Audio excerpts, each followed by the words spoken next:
Nous aussi.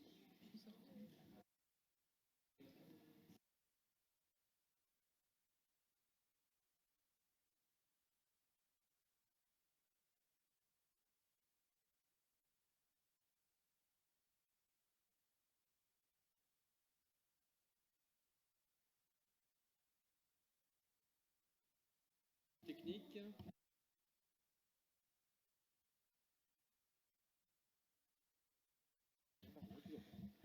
Bah, moi aussi. Écoute Sandrine.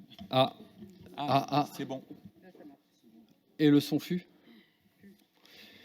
Bien, merci beaucoup. Bienvenue à toutes et tous pour ce nouveau conseil municipal. Merci à celles et ceux qui nous suivent sur les réseaux sociaux en direct. Une petite quarantaine de points à l'ordre du jour. Ce soir, je me permets d'ouvrir la séance avec quelques informations pratiques. D'abord, vous informer que j'ai été moi-même informé par un courrier du 17 mars 2025 de la création d'un nouveau groupe politique au sein de ce conseil municipal. Évry-Courcouronnes pour tous, composé de messieurs Freddy Nsondé, président de groupe, Jean-Baptiste Gras et Azedine Seridji. C'était le 17 mars.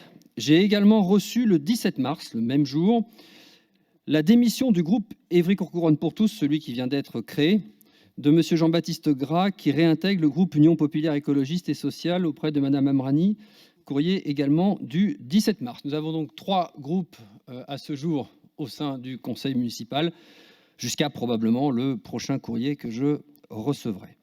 Je vous informe de 2 modifications de délégation. D'abord, la désignation de Diarra Badiane en tant que référente du quartier des Pyramides en remplacement de Carmel Bonnet et la désignation de Claude Maisonneuve-Couteroux en tant que référente du quartier des Épinettes en remplacement de Philippe Dardillac. Le quorum est atteint. Et avant que l'on démarre cette séance, peut-être un petit rappel, deux rappels. D'ailleurs, vous noterez qu'on est sur une petite estrade ici. C'est parce qu'on a eu quelques ratés. Je vous prie de bien vouloir m'en excuser, puisque je ne voyais pas bien les mains levées à la précédente séance en fond. Alors là, j'ai une percée visuelle qui est beaucoup plus simple aujourd'hui.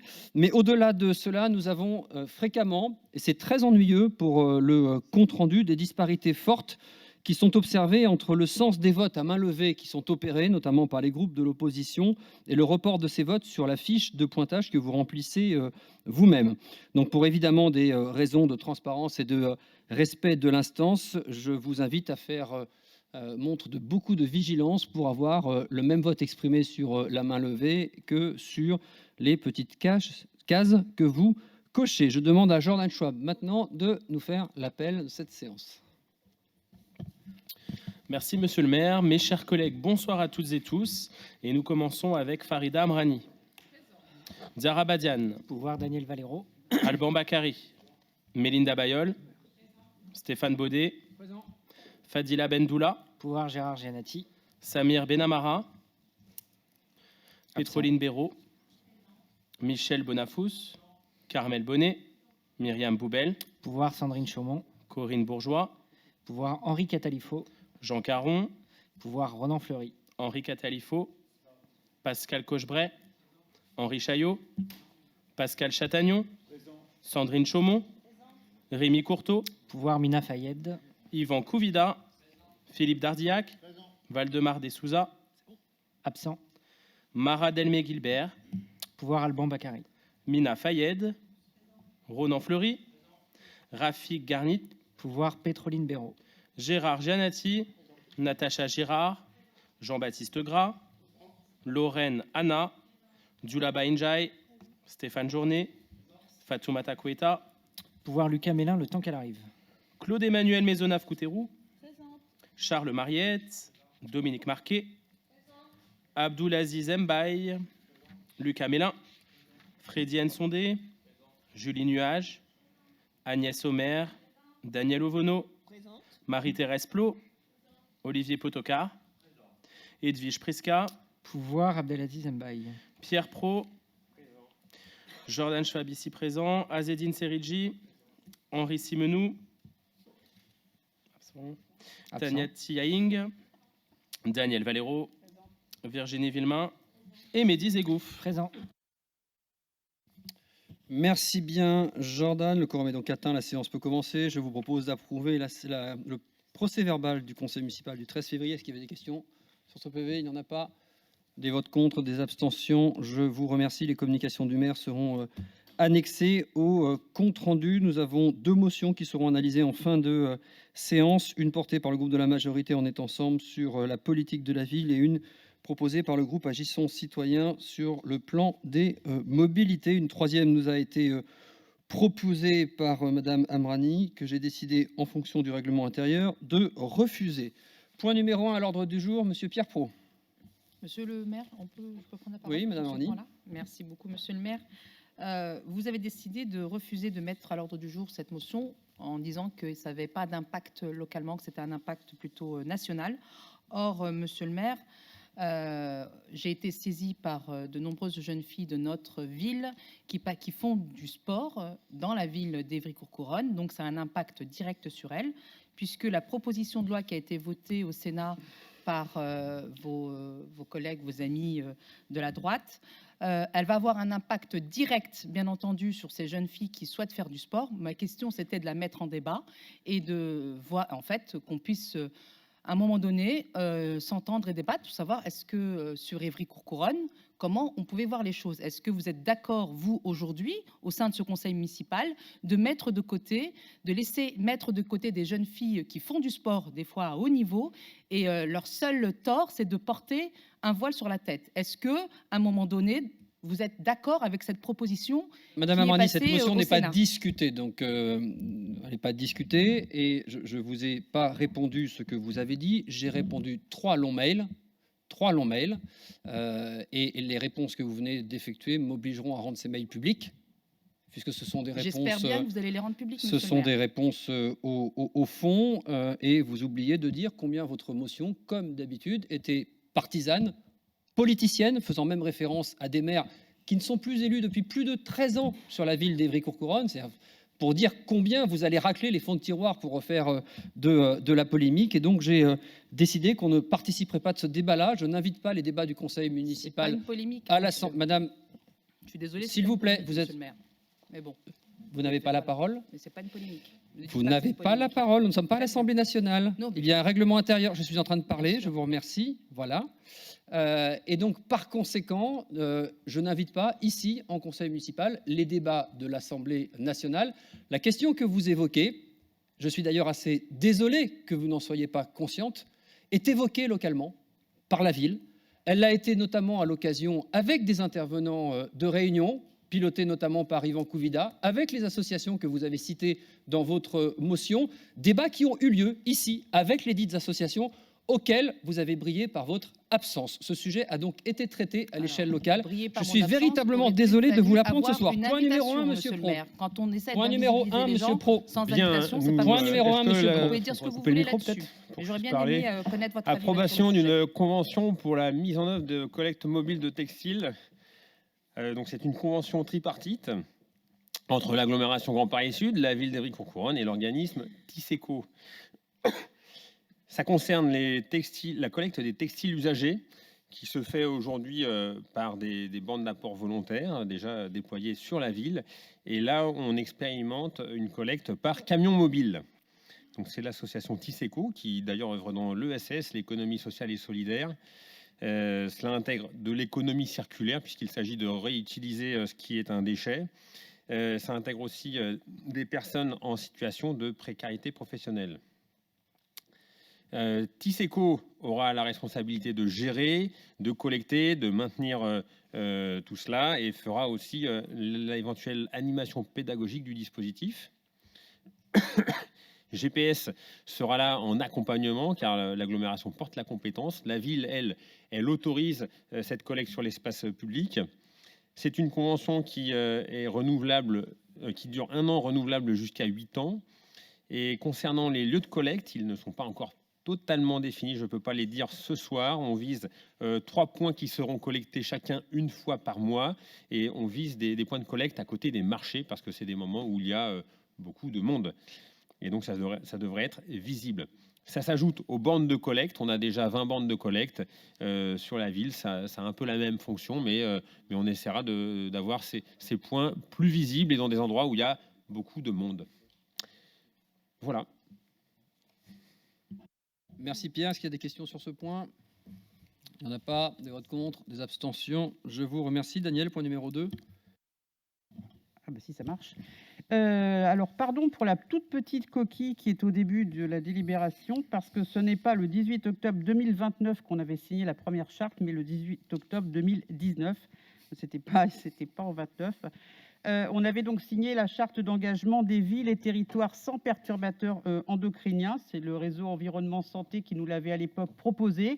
Ça nous a permis de retirer, j'en ai parlé plusieurs fois ici, mais j'en profite pour le redire, ça nous a permis de retirer les perturbateurs endocriniens et ce qu'on appelle les polluants du quotidien des centres de loisirs, des écoles et des accueils de la petite enfance, en enlevant à la restauration, entre autres, tous les contenants en plastique. Ça nous a permis aussi de travailler sur ce qu'on appelle le nettoyage écologique, le nettoyage des sols et le nettoyage des surfaces, en enlevant justement tous ces produits nocifs. Et là, le réseau environnement santé a créé un programme plus, on va dire, donc la charte des villes et territoires sans perturbateurs endocriniens, mais avec un plus, qui nous permettra d'aller plus loin, avec une mise à jour régulière des connaissances de l'actualité, des liens essentiels avec le monde de la science et les acteurs de conseils techniques dans ce sujet-là, des lieux d'échange, des temps de valorisation des actions de chacun.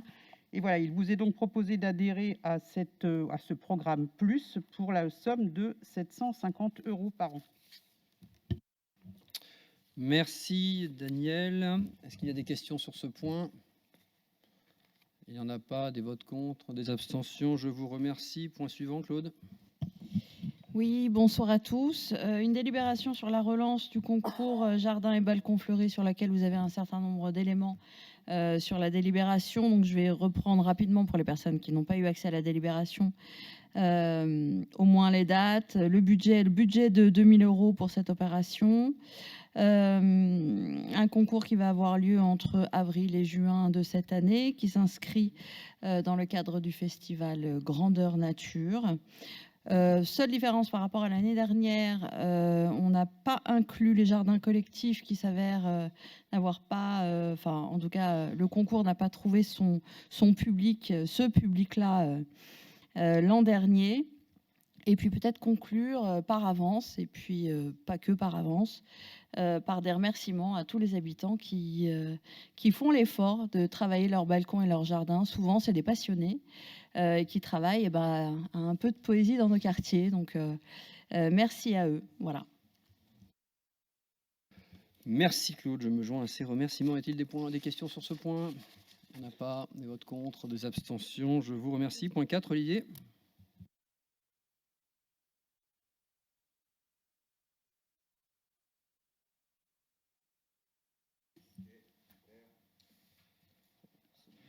Alors, point numéro 5, nous reviendrons sur le 4 juste après. C'est bon, tu l'as? Ouais, c'est la convention épisode.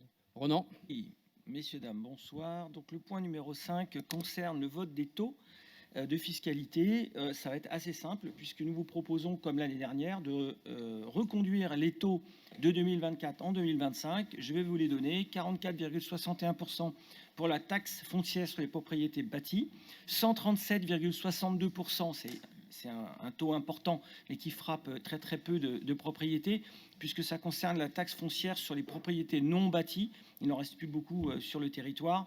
Et 18,54% pour la taxe d'habitation. Vous me direz, mais pourquoi diable encore un taux sur la taxe d'habitation? Parce que certes, cette taxe d'habitation ne frappe plus les habitations principales, mais elle frappe encore les habitations secondaires et puis quelques locaux particuliers. Et je précise aussi que nous avons voté les années précédentes une majoration de cette taxe d'habitation de 60% pour les résidences secondaires, et nous vous proposons donc de tout reconduire à l'identique pour 2025. Merci Ronan. Est-il des questions sur ce point? Madame Rani. Merci, monsieur le maire. Déjà, permettez-moi de vous féliciter parce que vraiment, c'est une belle performance de réussir à annoncer comme ça qu'il n'y a pas de hausse d'impôts sur notre commune tout en validant leur augmentation ailleurs. Et ça, c'est vraiment un bel exercice d'illusion politique.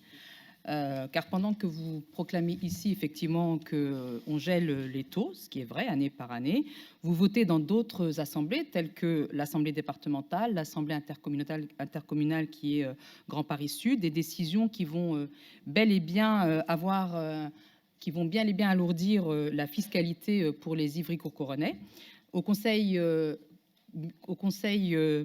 départemental de l'Essonne, parce que vous avez deux conseillers, nous avons deux conseillers départementaux qui font partie de la majorité actuelle de droite et qui ont voté l'augmentation. Merci bien de faire votre campagne en dehors d'ici et d'évoquer les points qui concernent le conseil municipal et la ville, s'il vous plaît. Donc, voilà, nous ne sommes pas là en train de discuter du budget du département, s'il vous plaît. Je vous remercie. C'est un impact. Vous dites que ça a un impact sur les Ivry-Courcouronais. Nous rapportons les taux votés par la ville d'Ivry-Courcouronnes, Madame la députée, s'il vous plaît. Ça fait partir quand vous dites qu'il n'y a pas d'augmentation d'impôts sur la ville, pour les Ivry-Courcouronais n'auraient pas d'impact.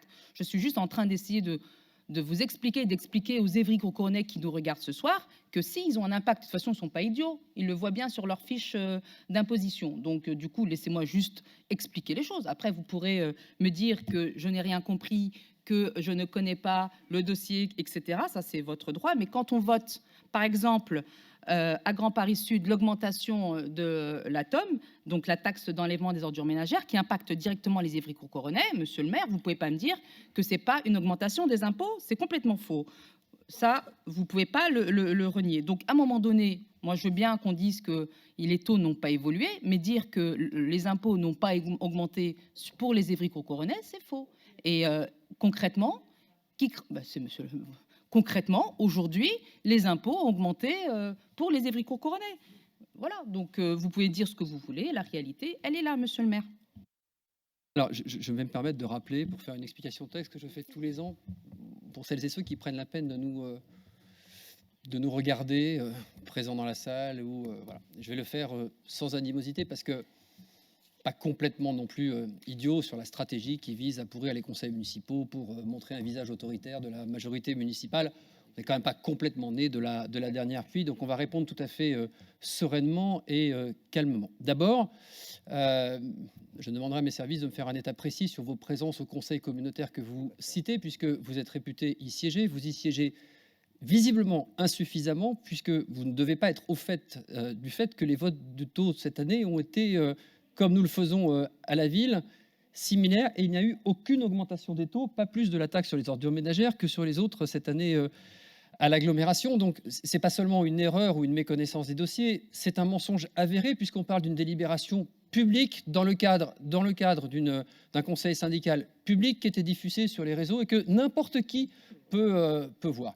Par ailleurs, parce qu'on a le débat avec l'autre groupe d'opposition quasiment tous les ans, évidemment, les impôts de nos habitants, ici comme ailleurs, augmentent. Et quand je dis ici comme ailleurs, c'est-à-dire en France entière, puisque la base sur laquelle s'assoient tous ces taux augmente en moyenne entre 1% et l'inflation en fonction des décisions qui sont prises à l'Assemblée nationale. Vous savez, là où vous siégez, pas moi. Parce que vous pouvez toujours essayer de renvoyer le maire à ses amitiés. Alors moi, j'ai toutes les amitiés de la Terre. Parfois, je suis droitier. Parfois, je suis ami de Macron. Parfois, je suis ami de machin. Parfois, je suis ami de Valls. Parfois, j'en ai des amitiés. J'ai de la chance. Tout cela, c'est la droite. J'ai plein d'amis. Moi, c'est quand même un véritable bonheur. Ce que je sais, c'est que nous avons augmenté les impôts une fois en début de mandat. Nous l'avons assumé. Nous l'avons écrit pour permettre à cette ville de payer les investissements colossaux qui étaient nécessaires pour réhabiliter ces équipements publics. Nous l'avons fait. Nous avons ensuite un adossement lié à la fusion des deux communes sur 12 ans, entre le taux de Courcouronnes et le taux d'Évry, pour lequel je me permets de le rappeler, parce que la mémoire est parfois un tout petit peu courte. Pour permettre cet ajustement sur 12 ans, et Ronan, arrête-moi si je dis une énorme bêtise, mais il me semble qu'à Évry, pas à Courcouronnes, à Évry, nous avons baissé la fiscalité en 2019, avant que de reprendre cette marche de mise en adéquation des deux communes. C'est ça la réalité de ce dont ce conseil municipal, c'est-à-dire qui gère les affaires de la ville d'Évry-Courcouronnes. Pas du département, pas de l'État, pas du monde, pas de machin, pas de truc, de la ville d'Évry-Courcouronnes. Et qui peut donc s'enorgueillir, une fois de plus, dans le contexte particulièrement difficile, national, de réduction des contributions de l'État aux collectivités, de l'inflation, au moment même où nous avons engagé une rénovation historique de la ville, sur laquelle nous maintenons le cap, et sur laquelle, d'ailleurs, assez régulièrement, vous, comme vous nous dites, vous dépensez trop, sans être d'ailleurs capable de nous dire quelle école il ne faudrait pas rénover. On en inaugure encore une samedi matin. J'ai hâte de voir qui viendra couper le ruban avec nous sur la photo, en n'ayant pas forcément suivi la municipalité dans ses grandes orientations. Donc, Ronan Fleury n'a jamais dit que les impôts des Évry-Courcouronais n'augmentaient pas, puisque les impôts sont assis sur des bases qui sont, elles, votées par l'État à l'échelle nationale. Il a précisément indiqué quels étaient les taux de la ville d'Évry-Courcouronnes l'année dernière et les taux d'Évry-Courcouronnes cette année. C'est factuel, ce sont les mêmes. Ronan ? Je vous propose de passer à la délibération suivante, si vous le voulez bien. Y a-t-il des votes contre ? Des abstentions ? Je vous remercie. Point suivant. Merci. Donc le sujet sera peut-être un peu moins passionnant puisqu'il s'agit de sortir de notre patrimoine, de notre actif, un certain nombre de biens à faible valeur de moins de 1 000 € qui sont déjà amortis et qui, pour certains, datent de 2015 et dont la globalité fait une valeur de 327 054 € que nous sortons donc de notre patrimoine sur le plan de la valeur comptable. Ceci dit, si les objets en question sont toujours fonctionnels, ils restent évidemment en notre propriété. Merci Ronan. A-t-il des questions sur ce point ? Il n'y en a pas. Des votes contre, des abstentions. Je vous remercie. Point 7, Ronan encore. Merci. Alors le point 7 concerne une délibération que la préfecture a demandé à chacune des communes qui adhèrent au syndicat mixte Orge Yvette Seine, dont le petit surnom est le SMOIS, qui donc a vocation, ce syndicat, à organiser la distribution d'électricité, puisque c'est une compétence communale au départ, très ancienne. Et une taxe est perçue par ce syndicat. Et l'objectif de cette délibération, c'est de nous autoriser, et il faut que toutes les communes donc adhérentes prennent la même délibération, pour s'autoriser à recevoir 95% de la taxe intérieure sur la consommation finale d'électricité perçue par ce syndicat et reversée donc aux communes. Merci Ronan. Y a-t-il des questions sur ce point ? Des votes contre, des abstentions ? Je vous remercie. Point 8, Pascal. Merci Monsieur le maire. Donc, il s'agit de la convention cadre portant sur la mise à disposition de locaux aux associations et donc de l'actualisation du tableau des bénéficiaires. Donc, comme vous le savez, la ville, au-delà des subventions qui sont attribuées aux associations, met à disposition des locaux, des terrains, aussi bien pour les associations que pour les habitants ou les copropriétés. Les modalités de ces mises à disposition ont été précisées par une délibération du conseil municipal du mois d'octobre 2022 à travers ce qu'on appelle un contrat cadre que nous a demandé de mettre en place l'État, qui en fixe les conditions, les modalités et qui a pour objectif d'encadrer temporairement ces mises à disposition et de prévoir les responsabilités. Pour autant, il est toujours nécessaire donc d'actualiser ce tableau. Donc, vous avez en annexe de la délibération la liste de toutes les associations et de toutes les structures pour lesquelles la municipalité met à disposition des locaux. C'est aussi bien les locaux pérennes que les mises à disposition dans les maisons de quartier, dans les gymnases principalement, et ça représente plusieurs centaines de mises à disposition. Voilà. Merci Pascal. Y a-t-il des questions sur ce point ? Monsieur Serigi. Juste pour vous demander, concernant les associations, nous avons des élus qui sont mariés avec des femmes qui sont responsables d'associations et vice-versa. Est-ce qu'il n'y a pas un conflit d'intérêts ? Non, il y a ce que l'on appelle un déport systématique. On l'a déjà expliqué à plusieurs conseils municipaux. On vote les délibérations et on retire le vote de tous les élus qui sont concernés par telle ou telle assoce. C'est le cas de quasiment tous les élus d'ailleurs autour de cette table en fonction de la riche diversité associative qu'il y a sur cette commune. Est-ce qu'il n'y a pas d'autres questions ? Pas de vote contre, pas d'abstention. Je vous remercie. Point 9, Carmel. Bonsoir à tous. Il s'agit donc d'une subvention, les subventions que la ville d'Évry-Courcouronnes attribue... Carmel, si tu parlais davantage dans le micro, s'il te plaît. Merci. Il s'agit donc, bonsoir, le soutien de la ville d'Évry-Courcouronnes aux établissements secondaires du second degré.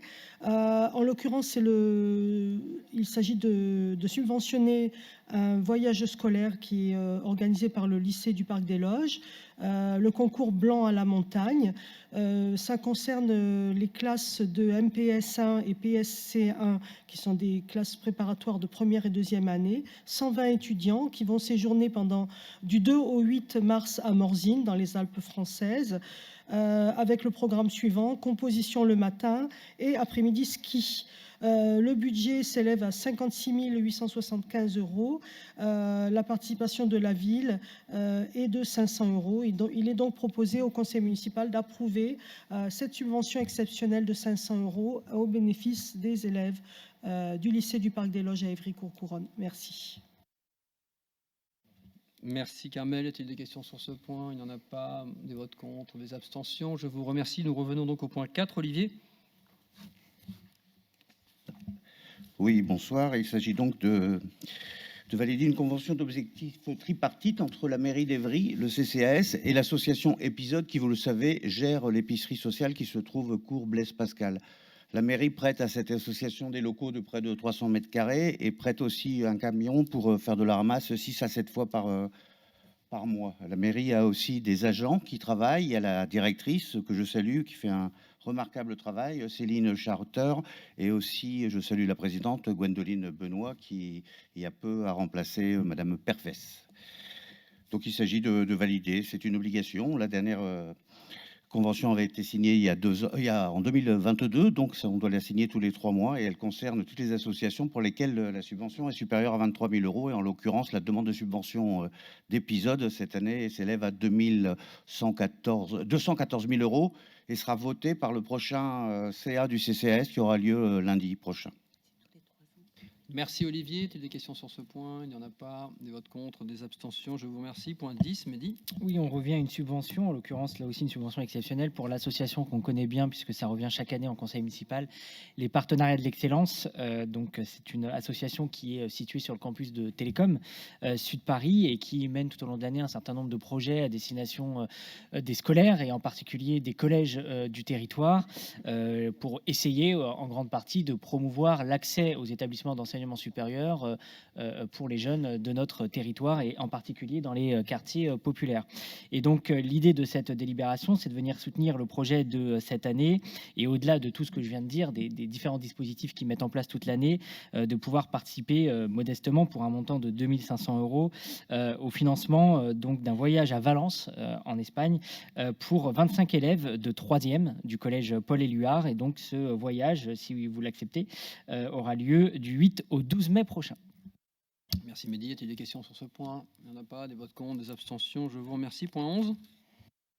Toujours une subvention exceptionnelle, on reste dans le milieu de l'enseignement supérieur. 2 autres associations étudiantes dans le cadre du projet GATE, là aussi on en parle chaque année, projet GATE pour gestion et apprentissage du travail en équipe. Ce sont donc des étudiants du campus Télécom aussi qui ont vocation au cours de leur scolarité à travailler des projets en groupe à destination, là encore, du territoire. Ça peut être des scolaires, ça peut être des associations du territoire, des maisons de quartier, etc. Et dans le passé, on a voté ici un certain nombre de délibérations pour accompagner financièrement la mise en œuvre de ces projets.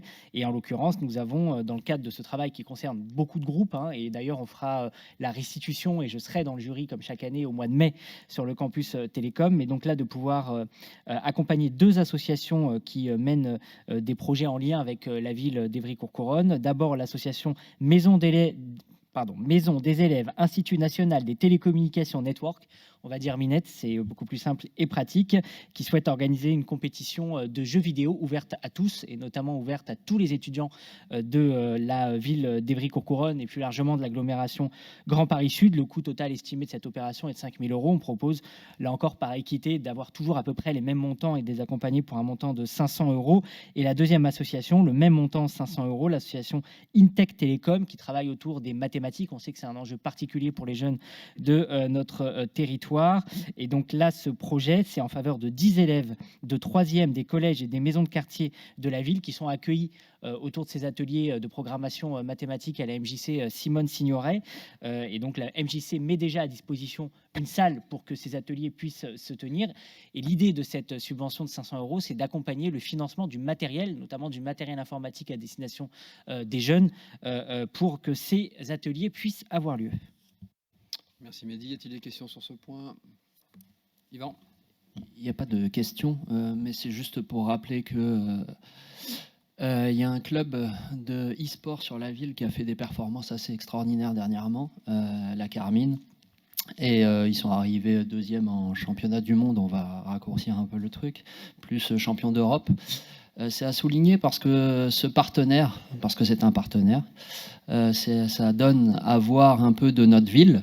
Ça, c'est une chose, mais c'est possible que le travail qui est fait par ces personnes puisse rejaillir sur le monde associatif de cette ville. Donc, c'était pour le souligner. Voilà. Exactement, en même temps d'ailleurs, cher Yvan, qu'on peut remercier les entreprises du territoire qui ont accepté, dans le cadre de speed dating, de rencontrer nos clubs sportifs pour essayer de les accompagner financièrement. Y a-t-il des questions sur ce point? Madame Rani? Merci. Juste concernant le programme avec les mathématiques là, que vous venez d'évoquer, est-ce qu'on sait à peu près d'où viennent les 10 élèves, de quel établissement? Est-ce que vous avez une idée? Alors, c'est pas directement en lien avec les établissements. Pour le coup, c'est des jeunes qui sont particulièrement suivis par les différentes maisons de quartier. Donc, j'ai pas forcément la liste et s'ils sont représentatifs de l'ensemble des maisons de quartier de la ville, on pourra vous la transmettre. Mais c'est un groupe de jeunes identifiés qui est suivi déjà dans les différentes maisons de quartier. Lesquelles, est-ce qu'elles sont toutes représentées? Je sais pas. On pourra vous le communiquer. J'ai pas ces éléments ce soir. On parle bien de jeunes du cru, donc pas d'autres questions. Des votes contre, des abstentions, je vous remercie. Point 12, Yvan? Alors, voilà, chaque année, on vote le fonds d'accès au sport d'Evry-Courcouronnes. Donc, l'idée, c'est d'approuver le versement des aides. On donne 13 000 euros chaque année pour essayer d'aider des familles, des enfants ou même des parents ou même des grands-parents qui aimeraient faire du sport. Et on peut les accompagner sur un dispositif où la limite du montant c'est 100 euros maximum et la moitié d'une cotisation c'est des critères quoi, une moitié de cotisation. Alors cette année ça va toucher à peu près 170 personnes et si vous avez un peu les différents éléments dans le dossier, mais ça touche un peu à toutes les familles de la ville et sur l'ensemble des clubs sportifs de cette ville. Donc il y a un travail qui est fait par les professionnels pour réceptionner ces demandes et après, selon les demandes, d'essayer de faire en sorte que tout le monde s'y retrouve là-dedans. Donc bravo à tous ceux qui travaillent sur le sujet parce que c'est jamais évident. Et voilà. Merci Yvan. Y a-t-il des questions sur ce point? Il y en a pas. Monsieur Nsondé. Oui, bonsoir. Juste une question, Monsieur Kouvida. Est-ce que toutes les demandes ont été honorées ou alors il y a, vu qu'il y a une enveloppe bien sûr maximale de 13 000 euros, est-ce que toutes les demandes ont été honorées? En fait, oui. En fait, avec l'enveloppe, on a essayé de la répartir sur toutes les familles qui ont demandé. C'est sûr qu'avec tout ce qui se passe, on pourrait croire qu'il y a eu une augmentation de ces demandes, mais finalement pas tant. Voilà, mais on a honoré à peu près toutes les personnes. Je pense pas qu'on en ait, si on en est sorti du dispositif, c'est parce que soit elle n'avait pas rempli correctement les choses, sachant qu'il faut savoir que c'est une demande qui est faite à la fois par la famille, mais c'est en lien avec le club. Le club et la famille se réunissent et travaillent sur le sujet pour s'assurer qu'il y a un réel besoin de cette aide. Voilà. Merci Yvan, merci Monsieur Nsondé. Pas d'autres questions? Y a-t-il des votes contre, des abstentions? Je vous remercie Yvan. Point 13. Donc là, c'est pour une subvention exceptionnelle pour le SCA 2000 sur un sujet qui est la formation féminine. Alors, ils montent un dispositif pour essayer de donner aux femmes, aux filles, l'envie de s'engager dans le milieu associatif. Il y a aussi aider à essayer de créer des parcours professionnels là-dedans. Donc, ils font une demande sur le sujet. En fait, il faut savoir que on a une somme qu'on répartit d'à peu près 60 000 euros toute l'année sur différentes subventions exceptionnelles qu'on peut faire par le monde sportif. Donc là, ils nous ont interpellés sur ce sujet et on verserait une aide exceptionnelle de 1 000 euros sur le sujet. Merci Yvan. Des questions sur ce point? Il n'y en a pas. Des votes contre, des abstentions? Je vous remercie. Point 14. Point 14. Donc là, c'est sur un gala. En fait, le SCA 2000 patinage organise chaque année un gala. Là, en l'occurrence, il a une thématique un peu particulière parce que la présidente est un peu liée à cette thématique. C'est la question de l'espace, de l'univers et de la science-fiction. Donc, hormis le fait de faire un gala avec une quarantaine de patineuses, en fait, il voulait aussi faire une exposition sur la question de l'espace. Donc, il demandait une aide exceptionnelle de 1 000 €. Voilà.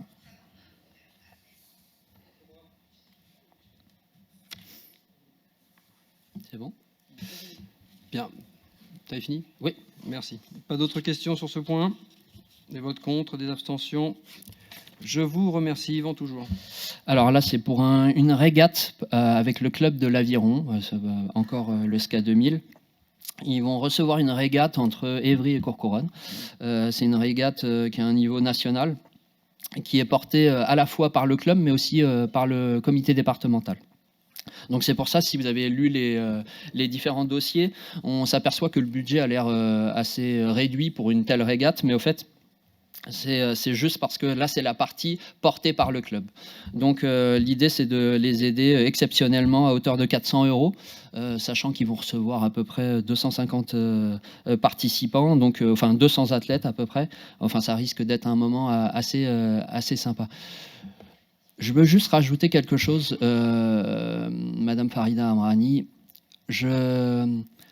Quand sur un sujet, n'hésitez pas à m'interpeller. Moi, je suis assez dispo. Pour le coup, je suis sur les terrains à peu près 7 jours sur 7. Je pense que je peux vous communiquer mon numéro et il y a des sujets qu'on peut porter peut-être collectivement.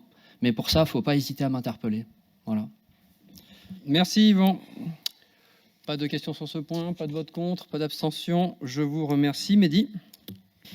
Oui, alors, très beau sujet, merci, je suis très heureux de le porter. On aurait pu être un certain nombre d'ailleurs autour de la table à le faire et je veux remercier Virginie qui, au nom des élus actuels et avec d'autres autour de la table, participe activement, je vois Henri, au fameux groupe de travail mémoire qui nous nourrissent tout au long de l'année pour voilà, dénommer un certain nombre, notamment en particulier de nouvelles rues, mais aussi de nouveaux équipements. Ça va être le cas ce soir dans notre belle ville, en passant principalement aussi par la féminisation, puisque voilà, les chiffres sont assez éloquents, pas que chez nous, hein, au niveau national, en la matière. Rappelez-vous, on a passé au précédent conseil municipal la dénomination du pôle enfance des Loges. Ce soir, je vous propose la dénomination d'une nouvelle école. C'est un moment historique. On n'inaugure pas une nouvelle école, même si on en rénove beaucoup dans ce mandat, plusieurs fois dans un mandat. En l'occurrence, vous le savez, on parle de l'école qui, jusque-là, était appelée l'école des Horizons, dans la ZAC des Horizons, en pleine transformation dans le quartier du Canal. Nous vous proposons, c'est pas un secret, vous avez reçu les dossiers et vous les avez évidemment étudié avec beaucoup d'attention. Nous proposons de nommer ce groupe scolaire Missac et Méliné Manouchian. C'est un beau symbole à plusieurs titres. Vous le savez, notre ville est évidemment attachée à cette mémoire particulière de la résistance en France, une mémoire que l'on honore depuis très longtemps sur la commune, depuis le début des années 90, à l'initiative d'un certain nombre de groupes et d'amis, notamment du Parti communiste français et de Bernard Valero. Et oui, Raphaël, oh là, pardon, Bernard, c'est ton frère. Mais la famille Valero, en même temps, est très bien représentée sur la ville, de Raphaël Valero à l'époque. Donc, je crois que c'était en 93 ou 94, si je ne dis pas de bêtises, la première commémoration à l'époque. Donc, évidemment, je ne vais pas ce soir vous faire l'offense de vous rappeler le long, riche et beau parcours de Missac et Méliné Manouchian, mais rappeler peut-être le lien quand même qui unit ce couple à notre ville, et particulièrement Missac en l'occurrence, et qui a été arrêté en gare d'Évry-Petit-Bourg. C'est là que l'on fait la commémoration chaque année au niveau de la stèle Manouchian au bord de Seine, à côté de la rue Robert Pissonnier. Donc, arrêté avec Joseph Epstein, notamment le 16 novembre 1943, par la police française. Il faut le dire, livré aux Allemands, torturé, mais arrêté par la police française. Évidemment, Missac fusillé quelques temps plus tard, quelques semaines plus tard, au Mont-Valérien, le 21 février 1944. Sa veuve, Méliné, elle aussi résistante et biographe, principale d'ailleurs après de son défunt mari, et elle morte bien longtemps après, c'était en décembre 1989, et on ne le sait pas forcément, mais elle est décédée en Essonne, puisqu'elle y a vécu les dernières années de sa vie. Elle a vécu en l'occurrence à Fleury-Mérogis, et elle est décédée donc à Fleury-Mérogis en 1989. Donc ce couple est fortement lié à l'histoire de notre département et évidemment de notre ville. Donc évidemment, le groupe Mémoire a beaucoup travaillé, beaucoup de noms ont été proposés. Il nous est apparu collectivement au sein de la majorité avec Monsieur le maire important pour toutes ces raisons, pour saluer cette mémoire de la résistance communiste, de pouvoir attribuer ce beau nom de Missak et de Méliné Manouchian qui ont été panthéonisés. On y était d'ailleurs pour représenter la ville d'Évry-Courcouronnes avec Daniel et Monsieur le maire pas plus tard que l'année dernière, le 21 février 2024. Ça fait à peine plus d'un an, donc un an plus tard, nous proposons de dénommer cette belle école Missak et Méliné Manouchian, et ça me permet aussi de dire que ça ne sera que la deuxième école en France à porter ce double beau nom. Alors, on a été devancé de quelques jours à peine, puisque l'inauguration de la première école Missak et Méliné Manouchian a eu lieu à Marseille il y a à peine quelques jours, vraiment. Donc voilà, on nous a grillé la politesse, mais on en est évidemment tout aussi fiers, et ça me permet de clôturer, puisque évidemment que ça va éveiller en vous une nouvelle curiosité, et c'est bien ça. Si on donne quand on donne un nom à un équipement public, c'est pour que les plus jeunes générations puissent s'en saisir, que les enseignants puissent s'en saisir, et que ce travail de mémoire perdure et ne s'éteigne pas, comme la flamme de résistance ne s'est jamais éteinte. Et je ne peux que vous encourager, si vous ne l'avez pas partagé à ce moment-là, ce fort moment émouvant qui nous a, en tout cas nous, émus aux larmes au moment de la panthéonisation, au moment de la reprise de la chanson de Léo Ferré et des paroles de Louis Aragon, L'affiche rouge, qui a été repris par le groupe Feu Chatterton. Une très très belle reprise disponible sur toutes les plateformes que je vous invite, si ce n'a pas déjà été fait, à découvrir. Et pour conclure, je ne peux que partager la première phrase de cette belle chanson. Vous n'avez réclamé la gloire ni les larmes. C'est le début de la chanson. Alors ce soir, c'est peut-être pas la gloire que l'on offre, mais en tout cas, c'est un hommage à cette mémoire vivante et qui ne s'éteindra désormais plus. Merci. Merci Mehdi. Nous en sommes évidemment très fiers. Est-ce qu'il y a des questions sur ce point? Il n'y en a pas. Des votes contre, des abstentions, c'est unanime. Nous pouvons nous en féliciter. Point 17, Gérard. Alors, cette délibération, c'est une actualisation de celle du 8 avril 2021. Parle bien dans ton micro, Gérard, s'il te plaît. Ouais.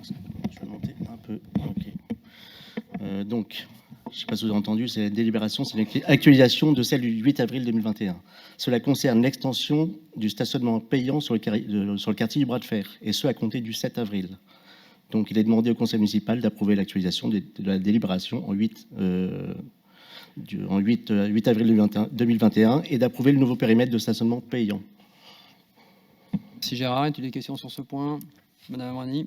Merci.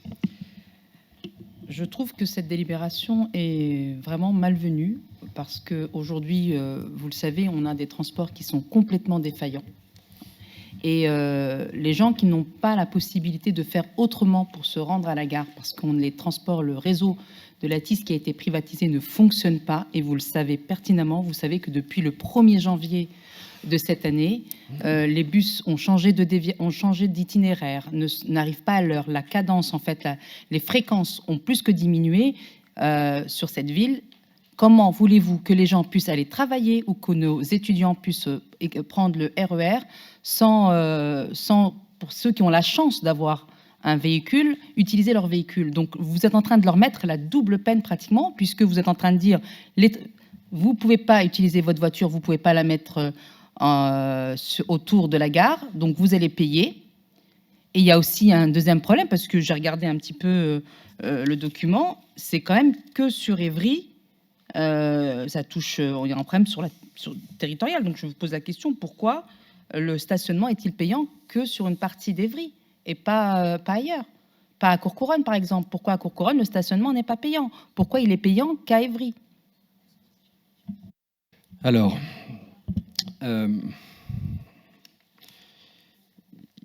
d'abord, nous sommes une ville de polarité. Ensuite, on parle d'un secteur de grande gare. Et enfin, je fais court, concis et plein de rondeur. Stationnement payant dans le cœur d'Évry doit avoir maintenant 16 ou 17 ans. Il est antérieur d'ailleurs aux barrières du centre commercial.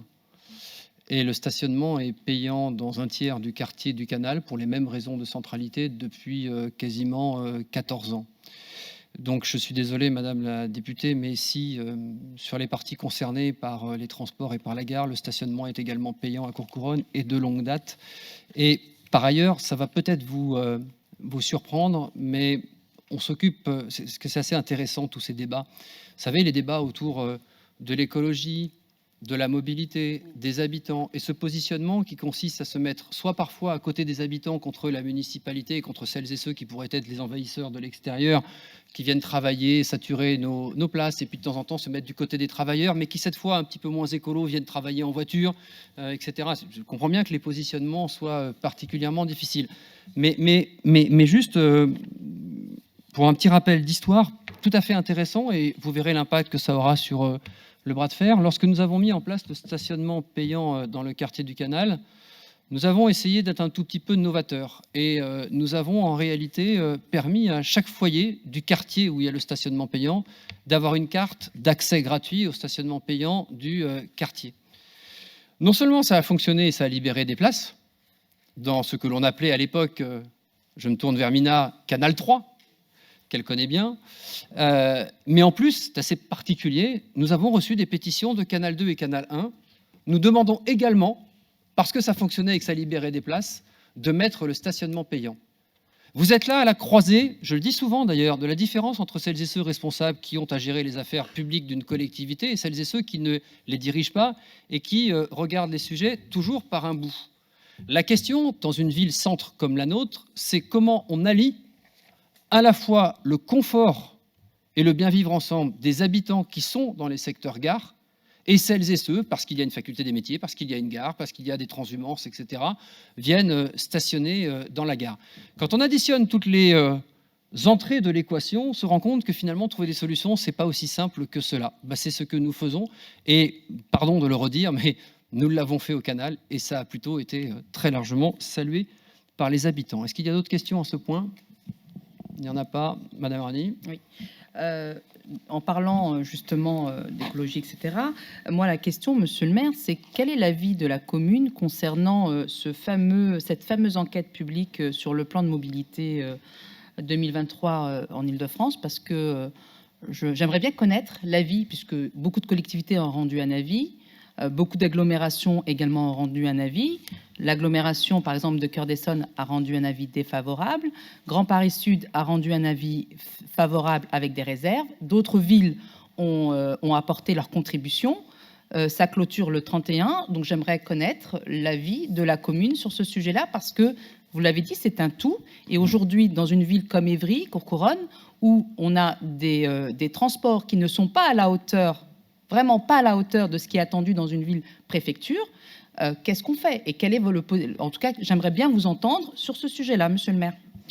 Eh bien, vous allez m'entendre en regardant, par exemple, la vidéo du conseil communautaire où nous avons donné notre avis, puisque je me permets de rappeler, là aussi, pardon de rappeler les sujets, hein, mais il y a des compétences, il y a une commune, il y a une agglomération, il y a des compétences qui s'exercent au sein du conseil municipal, il y a des compétences qui s'exercent au sein de l'agglomération. La compétence des mobilités, pour nous, hein, y compris élus du conseil municipal, elle s'exerce au sein de la communauté d'agglomération qui a délibéré sur le dit document il y a déjà un petit peu plus d'un mois, et nous rendrons un avis de la commune, comme vous l'avez fait vous-même d'ailleurs, Madame la députée. Hein, je n'ai pas le sentiment que vous ayez beaucoup communiqué dessus et on n'en a pas été informé non plus. Nous rendrons un avis, ça vous montre que je suis les dossiers quand même, nous rendrons un avis au commissaire enquêteur avant lundi, et j'invite d'ailleurs tous les habitants qui sont concernés à rendre un avis. Sur la question des transports, qui n'est absolument pas le sujet de la délibération, hein, je me permets de le rappeler, on ne parle pas du tout de ça dans la délibération, mais il y a en effet une déficience de fonctionnement sur les transports qui ne sont pas liés à... D'ailleurs, faites attention, je me permets de vous le dire avec beaucoup de politesse et de courtoisie, Madame la députée, mais les séances sont enregistrées. Et donc les propos qui sont dits dans les conseils municipaux laissent des traces. Et quand j'explique au dernier conseil municipal par le menu la façon dont la mise en concurrence a été ordonnancée par l'Europe à partir de 2008, le Conseil d'État, le préfet de région, et que je refais tout un historique un peu technique qui est largement documenté et que chacun pourra retrouver où il le voudra. Quand vous dites menteur à plusieurs reprises et que ça apparaît sur les bancs de son, c'est un problème. Je me permets de le dire, puisque les faits que j'évoque en conseil municipal, on est là en séance publique avec des gens qui nous regardent. Donc tout ce que je dis, si je suis un menteur éhonté, peut être cassé par n'importe qui. Voilà. Donc quand je dis qu'il y a un droit européen qui s'est imposé à la France en 2008, qu'il y a eu une obligation de mise en concurrence en 2014, qu'il y a eu un amendement ARAF, c'est son nom technique, ARAF, comme ça vos collaborateurs pourront aller fouiller à Bruxelles, qui décale cette mise en concurrence à 2024 et 2025, que la directrice générale du STIF en décembre 2025 interroge le préfet de région lui-même, qui interroge le Conseil d'État, et le Conseil d'État qui oblige la région Île-de-France à mettre en concurrence, parce qu'elle est la seule d'Europe à ne pas mettre ces réseaux de bus en concurrence, qui, je me permets de vous le dire à toutes et tous, sont en concurrence depuis des décennies partout ailleurs en France. Personne n'en parle, hein. Partout ailleurs en France. Donc lier systématiquement les dysfonctionnements de transport à la mise en concurrence, c'est une ânerie.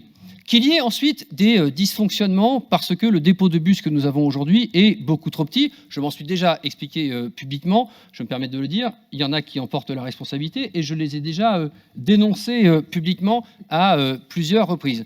Que les travaux sur le site propre d'arrivée du TZN 4 aient évidemment complètement déstructuré le réseau de bus, pour une raison assez simple, c'est que le réseau TIS, à l'origine, ce sont 17 lignes de bus qui passent dans ce que l'on appelle le tronçon central, gare d'Évry-Courcouronnes, station Agora, station Miroir, et que bien évidemment, quand ces stations, notamment en droit de la gare d'Évry-Courcouronnes, sont fermées pour cause de travaux, pour adapter le site propre au TZN 4, nous renvoyons pour la première fois de notre histoire l'ensemble des bus dans la circulation globale de la ville. Ça génère évidemment, dans le réseau de bus qui est, en temps normal, quand le site propre fonctionne, le réseau le plus rapide de France en vitesse commerciale, évidemment, ça amène des désagréments.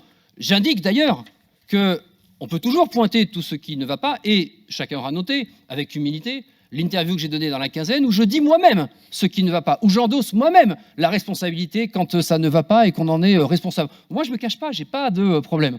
En revanche, je vous invite aussi peut-être à mettre aussi en lumière tous ces habitants qui, petit à petit, quand nous avons remis des lignes sur le site propre depuis 3 semaines, 1 mois, se félicitent du fait que petit à petit, ils retrouvent leur performance habituelle. Donc faites attention à ne pas jouer avec un sujet qui va être extrêmement conjoncturel et qui, à un moment ou à un autre, pourra se retourner contre vous. Pas d'autres questions sur ce point qui, je me permets de le rappeler, concerne le stationnement des voitures sur la rue et pas les transports en commun. J'ai eu la gentillesse de répondre. Monsieur Potokar. Et je voulais réagir, alors je vais être hors sujet aussi, puisque je voulais réagir à ce que vous prétendiez sur les bus. Je ne sais pas si vous prenez souvent le bus, peut-être que vous ne pouvez pas de par vos fonctions, mais vous avez au moins 1 mois et demi, 2 mois de retard sur la réalité de ce qu'est le système et le fonctionnement des bus à Évry. Effectivement, moi je le prends tous les jours, je me rends à Rambouillet tous les jours. Donc je teste les bus à Évry, les bus à Rambouillet. Je suis content de vivre à Évry, hein, ne serait-ce que par la fréquence des bus et leur rapidité. Et je teste les trains. Et je peux aller travailler sans quasiment aucun problème tous les jours, loin, hein, j'ai 2h20 de transport. Et depuis, sur Évry, pour en revenir à Évry, depuis qu'effectivement la voie a été rouverte vers la gare de Courtouronne et au-delà, il n'y a plus ces problèmes dont vous parlez. Et c'est faux, il n'y a plus ces problèmes. Donc vous pouvez relancer 2 mois après ce qu'avait fait votre opposition Agissons Citoyens, où là, à ce moment-là, il s'inquiétait de problèmes réels que vous aviez très bien expliqués, dont vous aviez très bien expliqué les raisons. Mais là, ce n'est plus vrai. Ce que vous dites n'est plus vrai. Merci Olivier. Monsieur Nsondé. Alors, moi, une interrogation sur la communication qui a pu être faite ou qui va être faite auprès des habitants, sachant qu'il y a des rues où il y a pas mal de foyers et souvent, enfin, quand je vois les rues, c'est souvent des foyers où il doit y avoir 2-3 véhicules et voilà. Est-ce qu'il y a quelque chose de mis en place dans ce sens pour informer rapidement les riverains? Évidemment. Pas d'autres questions sur ce point?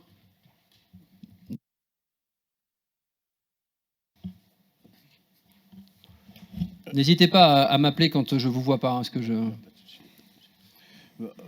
Vous parlez d'approbation de la modification, de la modification du périmètre de stationnement payant sur voirie et de l'actualisation de la libération du 8 avril 2021.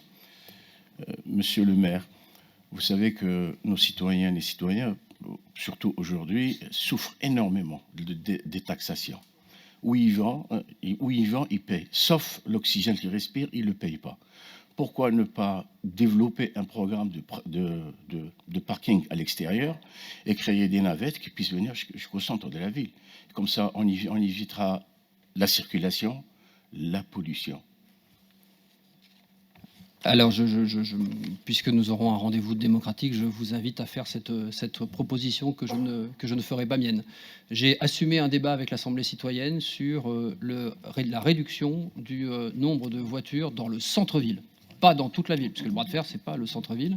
Et je vous invite à relire les conclusions de l'Assemblée citoyenne sur ce sujet. Je soumets donc cette délibération aux voix. Y a-t-il des votes contre? Des abstentions? Je vous remercie. Point suivant, Gérard. Ok. Cette délibération, c'est pour la démolition de la poste en centre-ville. C'est une convention de mandat qui dit que ce sera l'agglomération qui démolira le bâtiment. Donc pour info, la poste, elle va déménager fin juin au spot au premier étage. Donc il est demandé au conseil municipal d'approuver les termes de la convention du mandat de maîtrise d'ouvrage à conclure avec la communauté d'agglomération et d'autoriser monsieur le maire à la signer. Merci Gérard. A-t-il des questions sur ce point? Madame Rani. Ça va être très court. Ma question, c'est qu'est-ce que vous comptez mettre à la place de ce bâtiment-là? Madame Amrani, il y a eu... Enfin, je suis désolé, je vais le faire là encore avec beaucoup de rondeur, mais moi j'entends... c'est quand même... Enfin, j'ai du mal à trouver les mots, en fait. 4 ans de concertation, 5 réunions publiques, des dizaines de points de Barnum avec les habitants, une dizaine de visites avec les habitants, une quinzaine de visites avec des institutionnels, une réunion publique de fin de concertation à la mairie, à l'hôtel de ville, il y a de cela 2 ans. Avec le plaisir d'ailleurs de voir un aménageur de la ville nouvelle qui était contre la destruction de la Poste se lever au milieu de la réunion pour dire que finalement on avait raison de lancer ce projet. 1200 habitants qui ont participé sur le site internet à la consultation et surtout, parce que c'était un engagement majeur, les habitants du centre-ville qui ont co-construit la future place qui remplacera la disparition de ce bâtiment. Ils ont même été jusqu'à nous demander, ce que nous avons accepté, de garder les arbres qu'il y a entre la médiathèque et la poste et qui finalement, puisque la place va être plus basse, culmineront sur une colline de plus de 2 à 3 mètres de haut sur la nouvelle place. Donc tout ceci a été concerté et connu. Il y a eu des ateliers.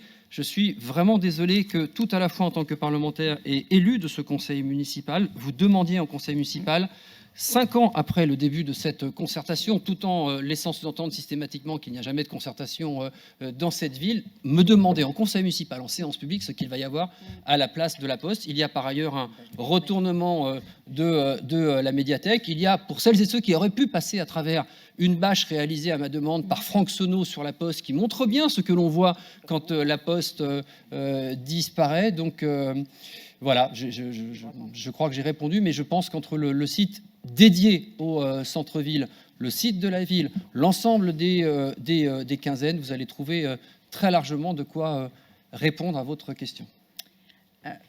Alors pourquoi il y a à peu près 6 recours qui ont été déposés contre ce projet? Je ne suis pas au courant de 6 recours sur ce projet, vous me pardonnerez. Il n'y a pas un seul recours sur ce projet. Pas un. Madame Amrani, pas un.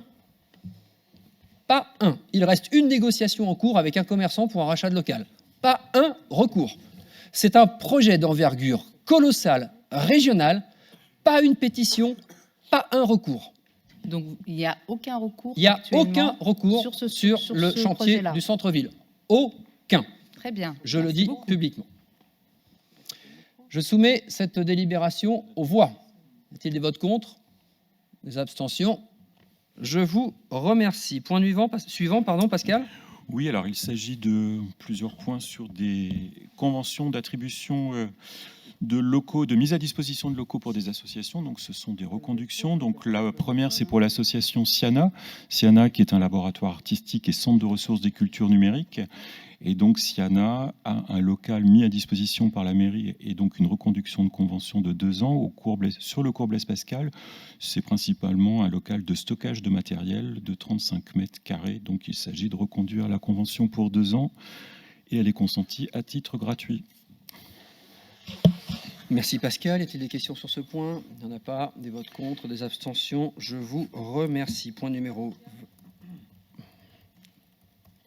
Ah oui, c'est vrai. Oui. Non, mais tu t'abstiens pas, c'est un report. T'es retiré du vote de toute façon. Okay.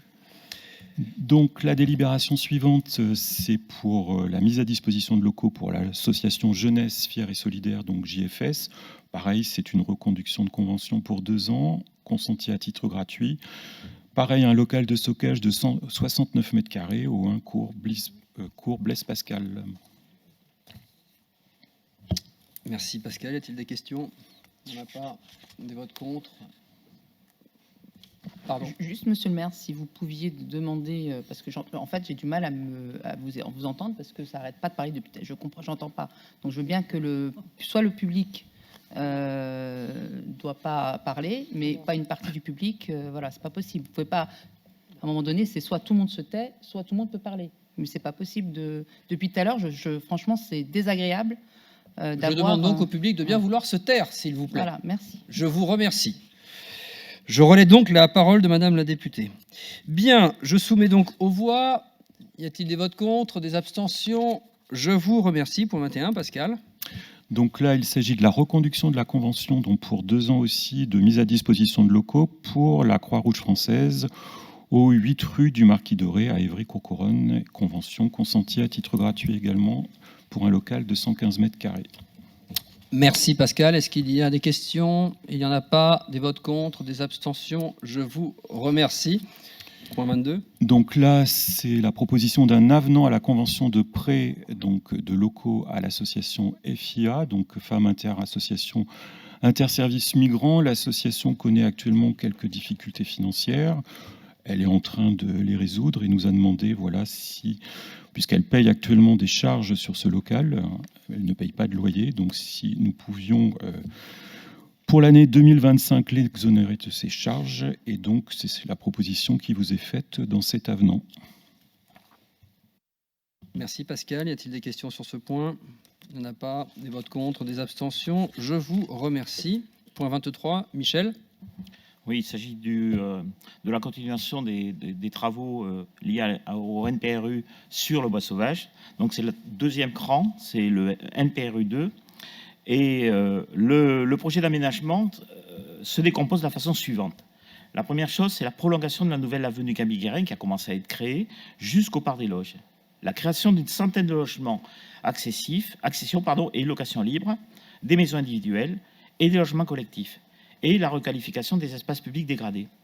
Le maître d'ouvrage, c'est la communauté d'agglomération, et il a confié la réalisation de cette opération à la SPLA IN, c'est assez difficile à dire, dans le cadre d'une concession d'aménagement.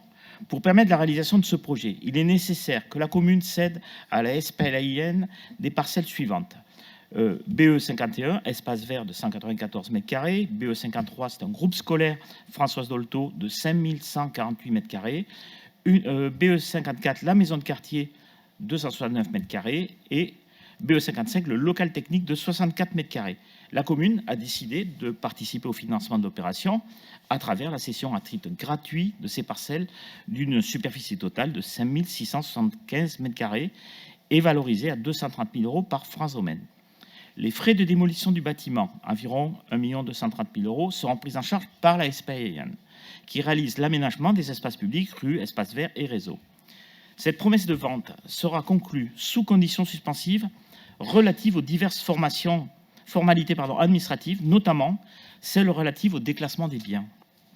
La date limite de régulation de l'acte de vente est fixée au 31 octobre 2026, sauf prorogation liée à la non-réalisation d'une ou de plusieurs conditions suspensives, dont le principe sont l'obtention d'un arrêté de permis de démolir, purgé de tout recours et déclassement du bien. Le non-déclassement ou la désaffectation du bien dans les délais impartis ne donnera lieu à indemnisation du bénéficiaire de la promesse que dans la limite des dépenses engagées par lui et profitant à la personne publique propriétaire. Il convient donc d'autoriser la signature de la promesse de vente avec conditions suspensives de déclassement et de désaffectation des dites parcelles avec la SPLAIN. Et plus tard, une délibération sera soumise à un conseil municipal ultérieur afin de constater la désaffection et de prononcer le déclassement effectif. Merci Michel. Est-il des questions sur ce point? Madame Rani. Donc, si j'ai bien compris, nous allons céder plus de 5600 mètres carrés de terrain pour 230 000 euros, si j'ai bien compris. Donc, une école, une maison de quartier, un local technique, des espaces verts. Donc, on va démolir l'école qui est aujourd'hui, sachant que dans le quartier, il n'y a plus qu'une seule école qui va rester. Et vous allez construire près de 100 logements. Donc, où vont aller les enfants des personnes qui vont habiter dans ces nouveaux logements? Donc aujourd'hui, l'école, elle est complètement pleine à craquer. Si on construit et qu'il n'y a pas d'école qui est prévue, moi, je ne comprends plus rien. Je suis tenté de répondre, mais je vais laisser cet honneur à Mehdi.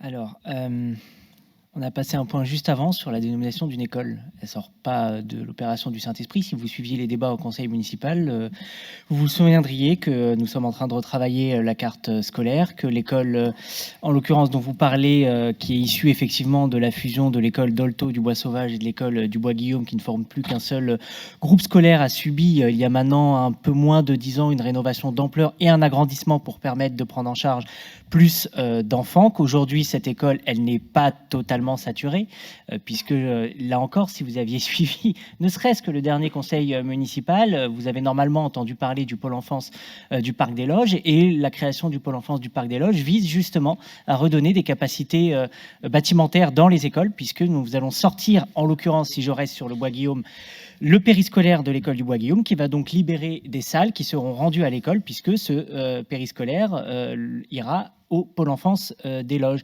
Et pour en revenir donc à l'école Horizon, maintenant Missak et Méliné Manoukian, eh bien, ce groupe scolaire conçu avec 19 classes a vocation à absorber effectivement les nouvelles constructions du canal de la ZAC Horizon, mais aussi une partie des nouvelles constructions qui seront en lisière du quartier du canal au niveau du parc à l'avenir, et en tout cas dans les prochaines années. Il a été conçu pour ça, 19 classes, ça sera le plus grand de la ville.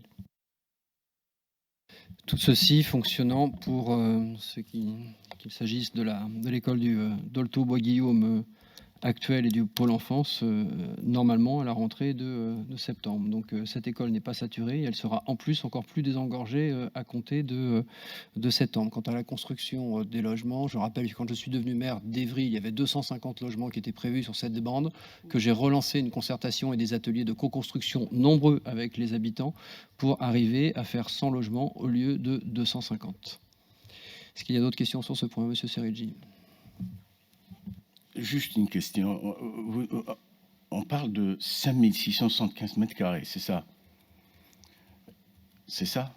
5675 mètres carrés, évalué par France Domaine à 230 000 euros. Vous pensez que c'est le prix, monsieur le maire?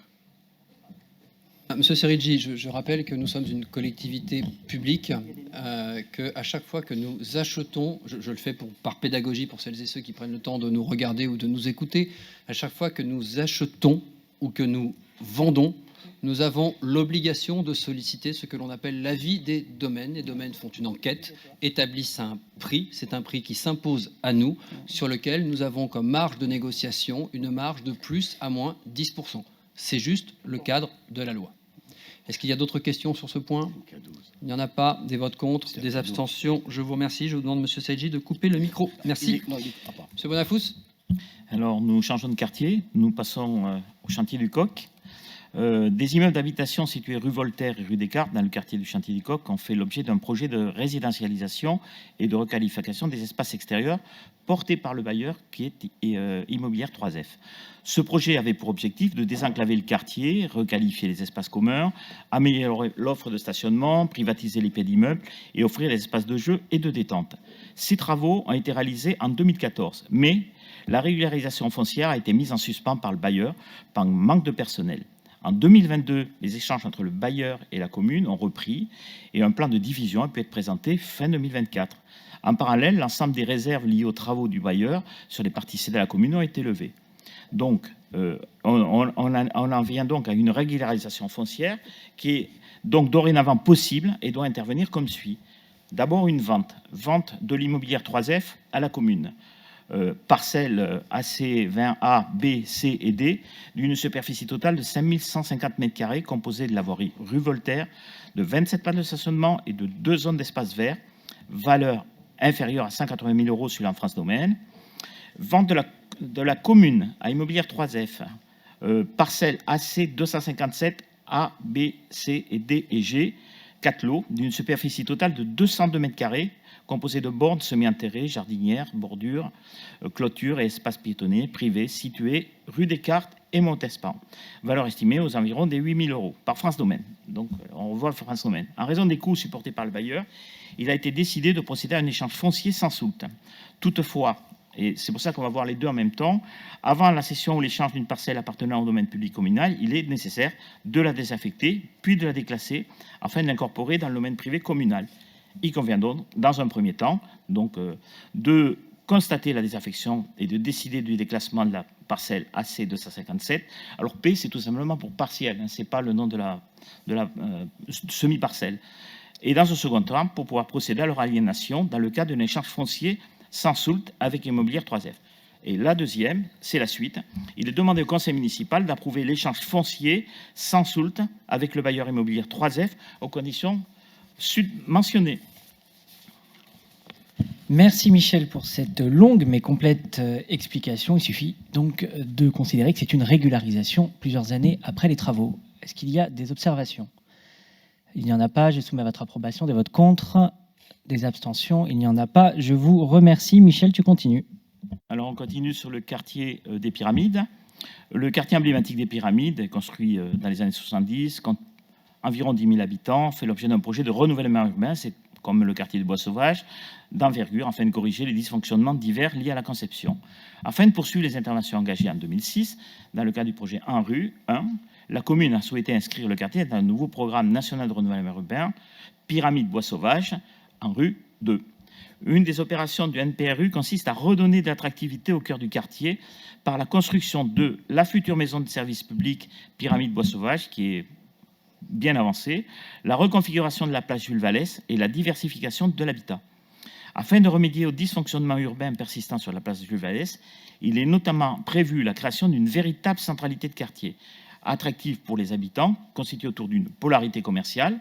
Le projet prévoit ainsi la démolition de 93 logements sociaux, gérés actuellement par le bailleur C15, et des commerces présents au rez-de-chaussée, puis la réalisation d'environ 85 logements sur 5525 m² de surface de plancher, et des commerces de 830 m² au rez-de-chaussée. Le projet comprend également la requalification des voies et d'espaces publics. La commune, notée d'agglomération, maître d'ouvrage des programmes de renouvellement urbain, a décidé de confier la réalisation de cette opération à la SPLAIN, dont vous venez d'entendre parler, dans le cadre d'une concession d'aménagement. Cette dernière prend en charge financièrement la démolition des immeubles, ainsi que la réalisation des équipements de voirie et réseaux divers. Et pour permettre cet aménagement, il est donc nécessaire pour la commune de céder à la SPLAIN le lot de volume numéro 12, correspondant à un local à usage de réserve pour le marché de la place Jules Vallès, d'une superficie de 42 m² et inoccupé du fait qu'il n'y a plus déjà de marché sur cette place depuis plusieurs années. Et donc, il est convenu que la commune cède ce local à la SPLAIN au prix de 4 850 €, conformément à l'estimation de France Domaine.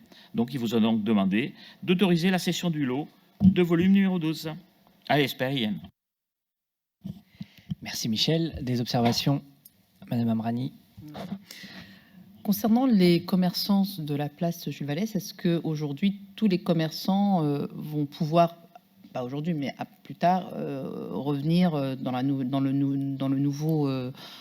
les nouvelles constructions qui vont être faites? Est-ce qu'ils sont tous sauvés quelque part? C'est ça ma question. Est-ce qu'ils sont tous retombés sur leurs pieds ou pas? On pourra revenir vers vous lors d'un prochain conseil municipal, parce que les négociations entre les commerçants et l'aspect LAN sont en cours. Donc, une fois que tout ça sera stabilisé, on pourra revenir et vous présenter l'ensemble des éléments qui restent pas, qui a été indemnisé, à quel niveau. Mais là, c'est encore en cours avec l'ASP LAN. Oui, c'est ce que je dis. D'autres observations? Il n'y en a pas. Je soumets à votre approbation. Oui, Monsieur Serigi. Les 93 logements qui seront démolis, les occupants, est-ce qu'ils sont relogés ou non? Non, on les laisse à la rue, Monsieur Serigi. D'autres questions? Vous pouvez me répondre, s'il vous plaît? Je viens de vous répondre. Pas d'autres observations, des votes contre, des abstentions? Il n'y en a pas, je vous remercie. Point suivant, c'est Sandrine. Et je redonne la présidence à Monsieur le maire.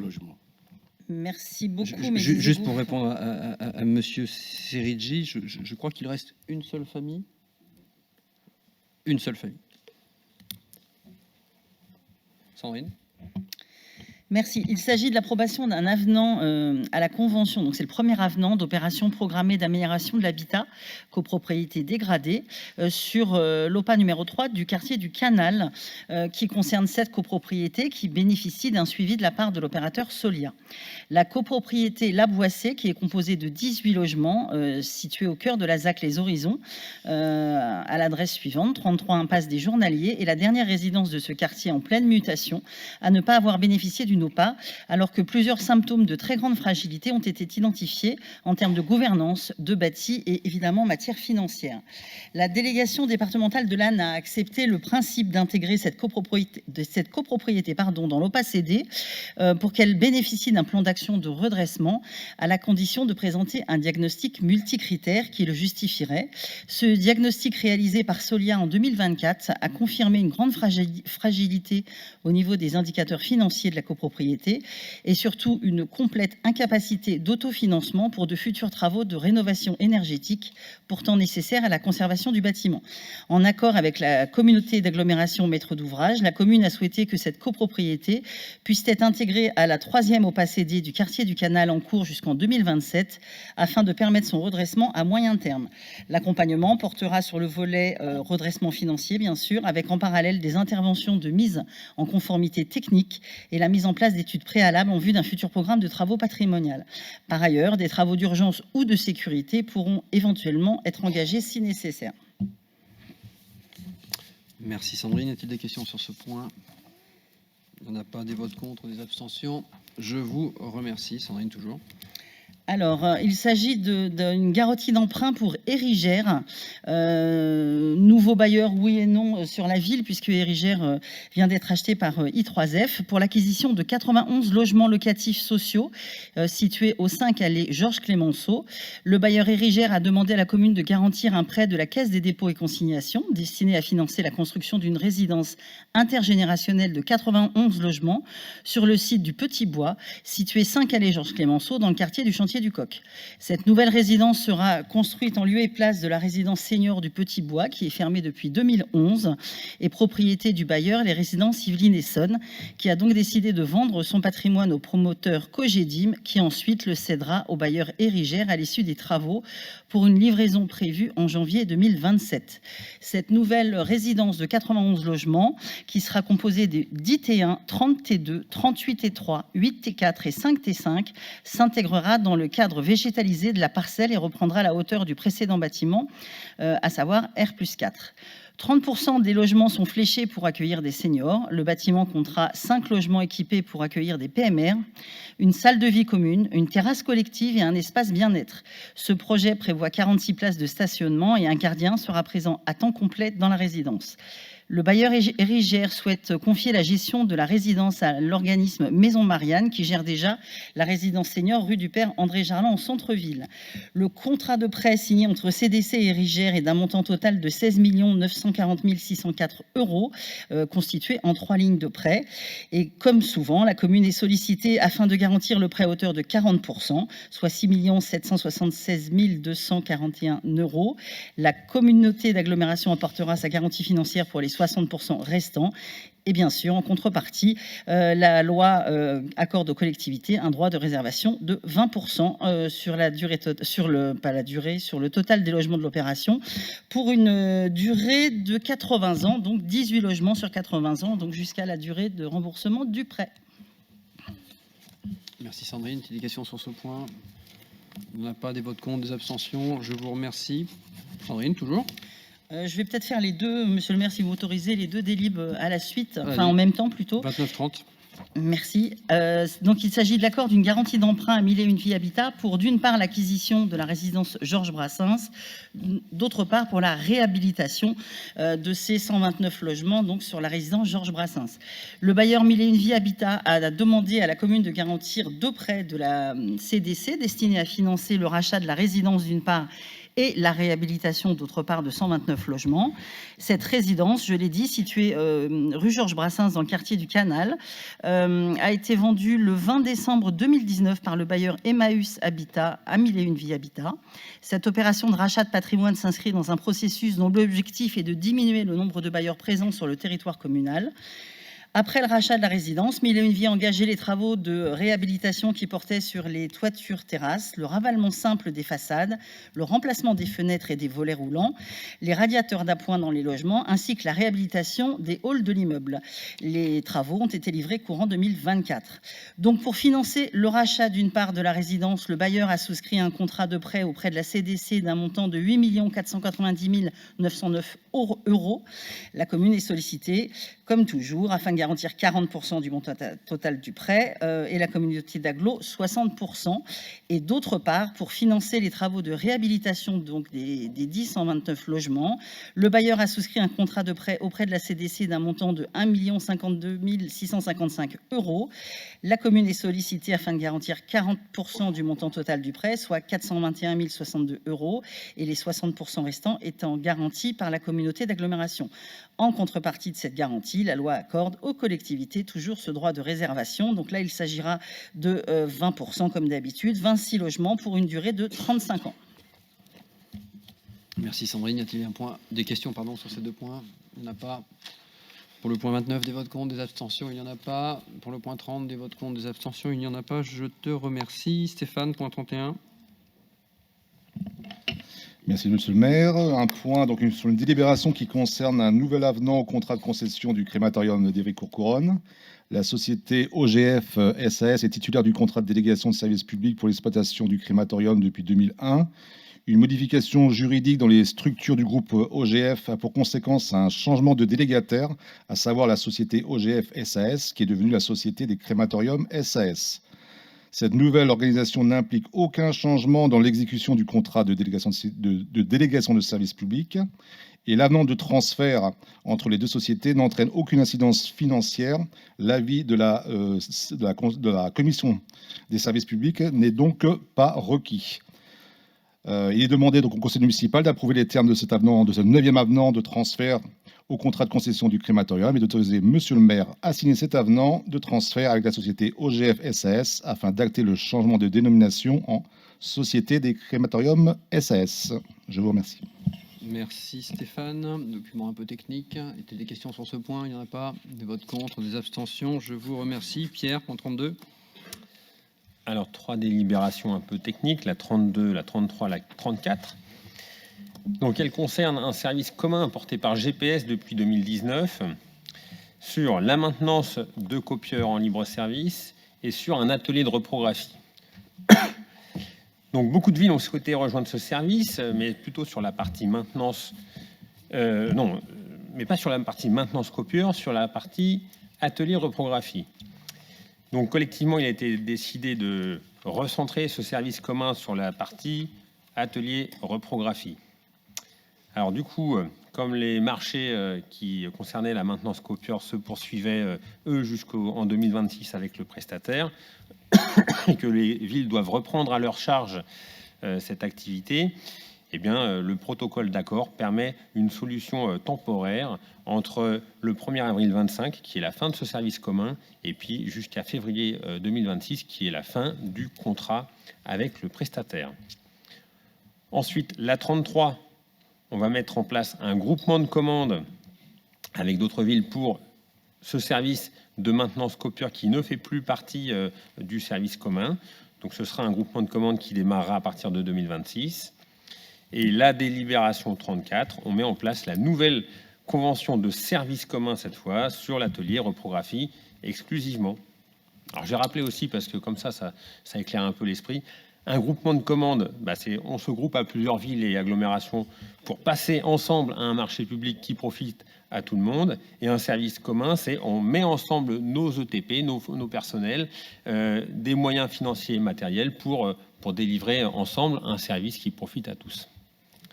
Voilà, 3 délibérations que je passe ensemble parce qu'elles portent un peu sur le même sujet. Merci, et ça se pose sur des compétences qui restent des compétences communales qui ne sont pas transférées à l'agglomération. Est-ce qu'il y a des questions sur ces 3 points? Il n'y en a pas. Donc sur le point 32, des votes contre, des abstentions, c'est unanime. Sur le point 33, des votes contre, des abstentions, c'est unanime. Sur le point 34, des votes contre, des abstentions, c'est unanime. Je vous remercie. Point 35, Mehdi. Alors, point 35 et 36, ça passe en conseil municipal à chaque fois qu'il y a une démission, un nouveau collègue qui entre en conseil municipal ou une évolution du périmètre des délégations, des référents de quartier qui changent. Et donc, c'est pour tenir compte de ces derniers changements que nous vous proposons d'approuver ce tableau. Les montants ne changent pas, c'est juste pour mettre à jour par rapport à ce qu'on a notamment présenté en début de conseil municipal. Merci Mehdi. Y a-t-il des questions sur ce point? Il n'y en a pas. Des votes contre, des abstentions. Je vous remercie. 36, Mehdi toujours. J'ai fait les deux. Ah, tu as fait les deux. 36, y a-t-il des votes contre, des abstentions? Merci. Point 37, Ronan. Merci. La traditionnelle dernière délibération qui, aujourd'hui, permettrait, si vous la votez, d'ouvrir 25 postes en recrutement contractuel dès lors qu'on n'est pas en mesure de recruter un titulaire.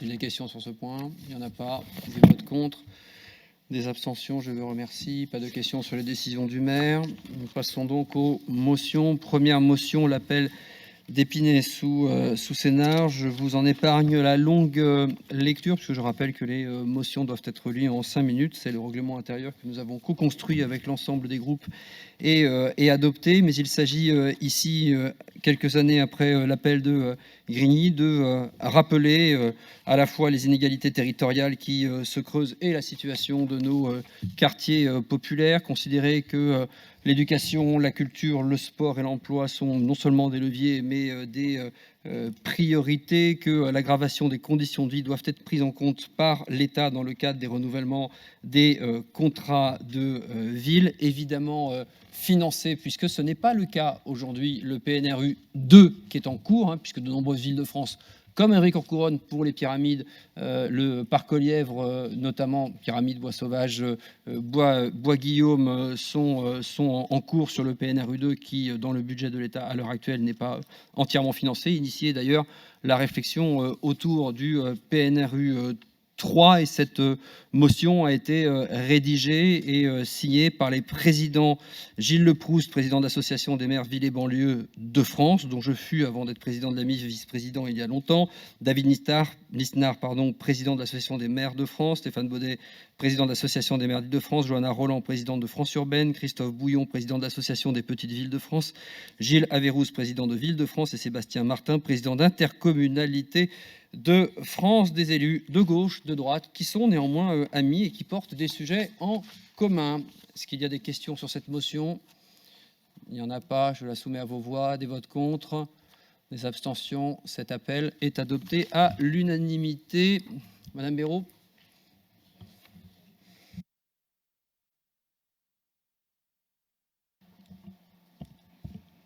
Alors, le sujet a été amorcé tout à l'heure. Il s'agit bien sûr de l'enquête publique sur le plan des mobilités en Île-de-France, PDMIF 2030 qui est en cours jusqu'au 31 mars. Chacune et chacun peut y participer et donner son avis. Alors, cette contribution est le fruit d'un travail de terrain mené sur la durée par les membres et amis d'Agissons Citoyens mobilisés pour anticiper et résoudre les problématiques de transport tout en imaginant des solutions de demain. Nous saluons l'engagement des associations d'usagers, des collectifs de riverains et des citoyens qui s'impliquent activement sur cette question essentielle.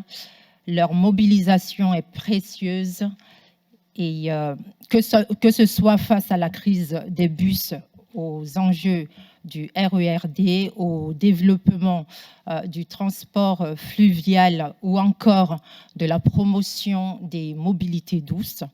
Le plan des mobilités en Île-de-France 2030, adopté par le Conseil régional le 27 mars 2024, vise à répondre aux besoins de déplacement des Franciliens tout en accélérant la transition écologique et en améliorant l'efficacité des transports en commun.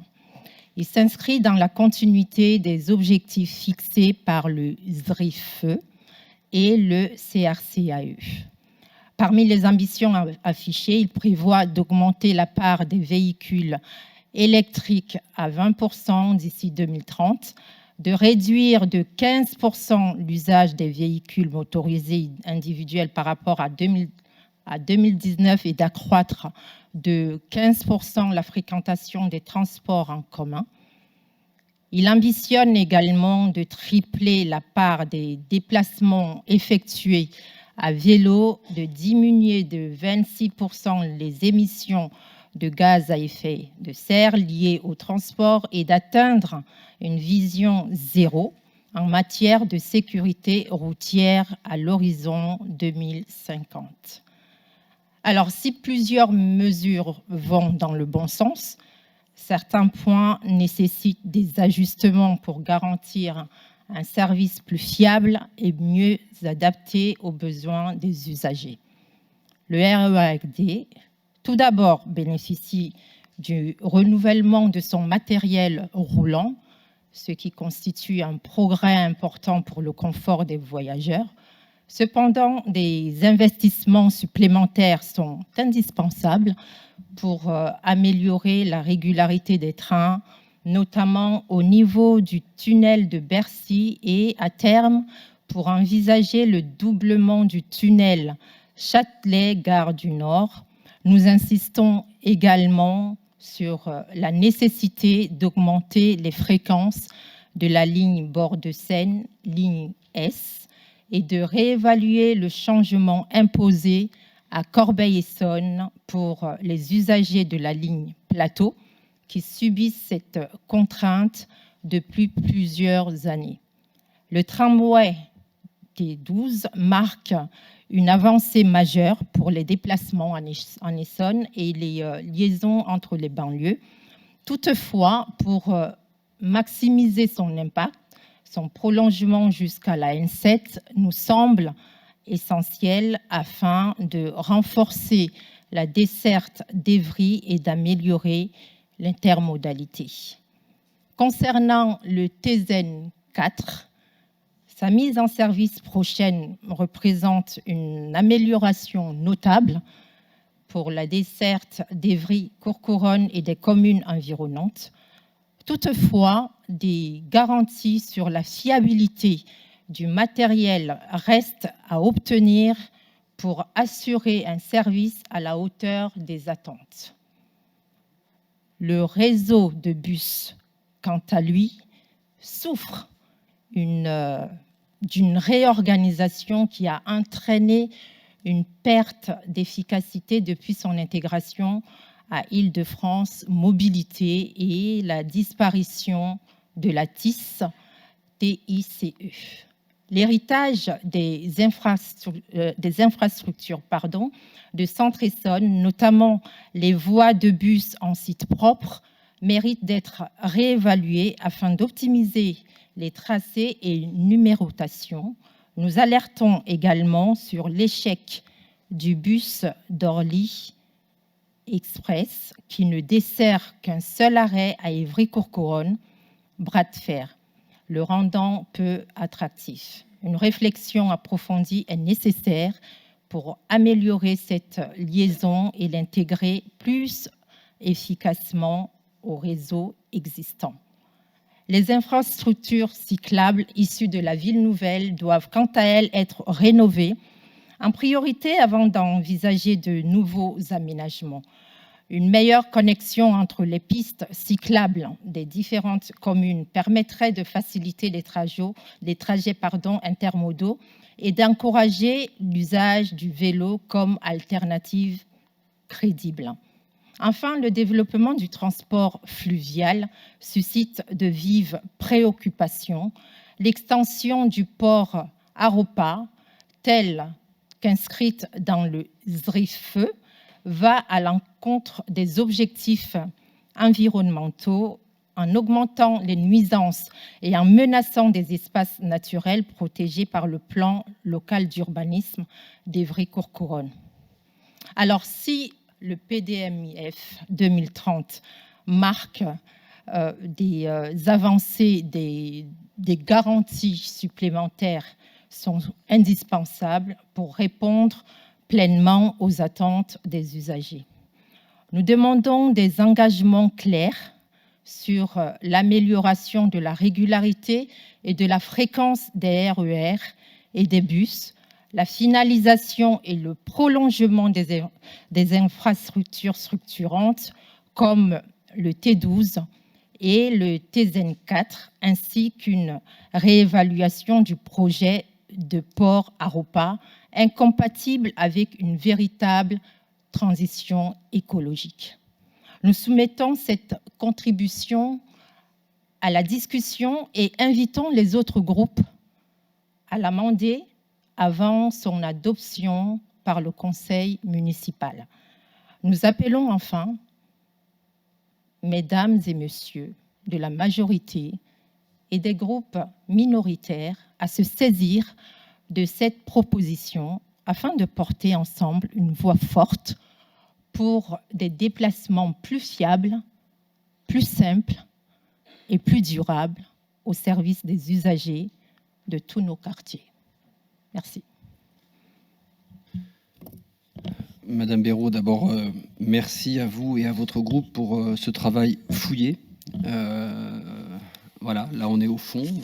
J'avoue apprécier cela, mais par essence, si le travail est fouillé, si nous partageons une très grande partie de ce que vous préconisez, nous ne partageons pas tout, et c'est la raison d'ailleurs pour laquelle mon directeur de cabinet vous a écrit le jour même du dépôt de votre motion pour vous expliquer la contradiction même qui réside en votre motion.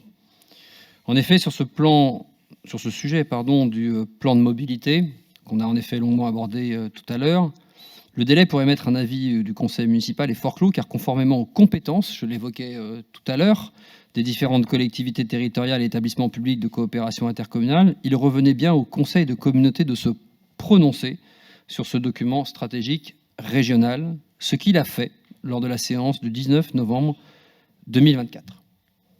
C'est la raison pour laquelle mon directeur de cabinet, dans l'esprit de co-construction qui nous anime, vous a proposé, avant ce conseil municipal, de travailler au dépôt d'une contribution conjointe au titre de la ville d'Évry-Courcouronnes auprès du commissaire enquêteur en charge de l'enquête publique sur le plan des mobilités en Île-de-France.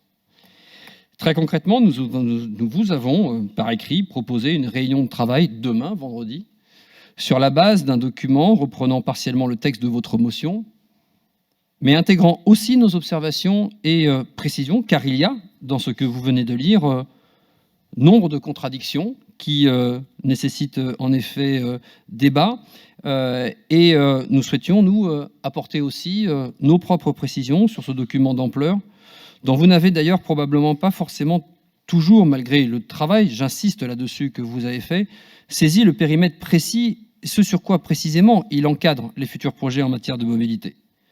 En effet, on vient de l'entendre, une bonne part de remarques de votre motion ne relèvent pas de ce document qui est un document de programmation, un document de planification, mais vous l'avez dit vous-même, de l'exploitation des réseaux actuels de transport en commun, selon une contractualisation entre une autorité organisatrice, Île-de-France Mobilité, et des exploitants. Or, le plan des mobilités est un document cadre, élaboré par la région Île-de-France, et non IDFM, qui, à l'instar du SDRIFE que vous avez cité, prépare les grandes orientations en matière de mobilité à l'horizon 2030. Vous avez refusé cette main tendue par un mail reçu ce matin. Vous avez donc refusé cette méthode de travail collaborative. Nous le regrettons. Votre motion est donc soumise au vote, mais la majorité municipale votera contre, puisque nous ne sommes pas mis d'accord sur les points de désaccord, et nous ferons nous-mêmes notre proposition au commissaire enquêteur. Est-ce qu'il y a d'autres remarques sur cette motion? Il n'y en a pas. Des votes contre, des abstentions, des votes contre, pardon. Des abstentions. Je vous remercie. Cette motion est rejetée. La séance du conseil municipal est levée. Je vous remercie et merci à nos équipes de la ville qui, dans cette période de déménagement obligatoire du conseil municipal, ont à organiser nos affaires ici. Madame Hérault. Je peux reprendre un peu sur cette motion? Je vous autorise exceptionnellement à le faire, mais je vous rappelle qu'on a déjà voté, que j'ai pris le temps d'expliquer, j'ai demandé s'il y avait des questions et j'ai procédé au vote. Normalement, on ne revient pas sur le débat une fois qu'on a voté. Voilà. J'ai pris la parole. Est-ce que je peux l'avoir jusqu'au bout? Je venais de vous dire que je vous l'accordais, en vous rappelant qu'on avait déjà voté. Merci. Donc, voilà. Donc du coup, nous prenons acte de votre décision. Il n'y a pas de souci de ne pas soutenir cette proposition de motion qui visait pourtant à porter collectivement la voix de notre ville dans le débat régional sur la mobilité. Nous regrettons ce choix, évidemment, d'autant plus que nous avons pris soin de construire un texte équilibré, consensuel et ouvert aux amendements. C'est pour ça aussi, quelque part, on voulait ce débat, on voulait vraiment en parler parce que on est resté ouvert afin de rassembler autour d'une position commune sur les enjeux majeurs du plan des mobilités en Île-de-France 2030. Alors, si notre proposition n'a pas été retenue, cela ne nous empêchera pas d'agir. Nous déposerons donc cette contribution auprès de l'enquête publique, amendée et signée par celles et ceux qui souhaitent s'y associer. Nous remercions par ailleurs les conseillers municipaux qui ont pris le temps d'examiner notre texte et d'échanger avec nous. Merci à eux. Merci à vous, et c'est évidemment le droit de vous, comme de n'importe quel citoyen, que de participer à cette enquête publique jusqu'à lundi et de venir y contribuer à l'écrit ou sur le cahier du commissaire enquêteur. Je vous invite évidemment toutes et tous à le faire. Merci à toutes et tous.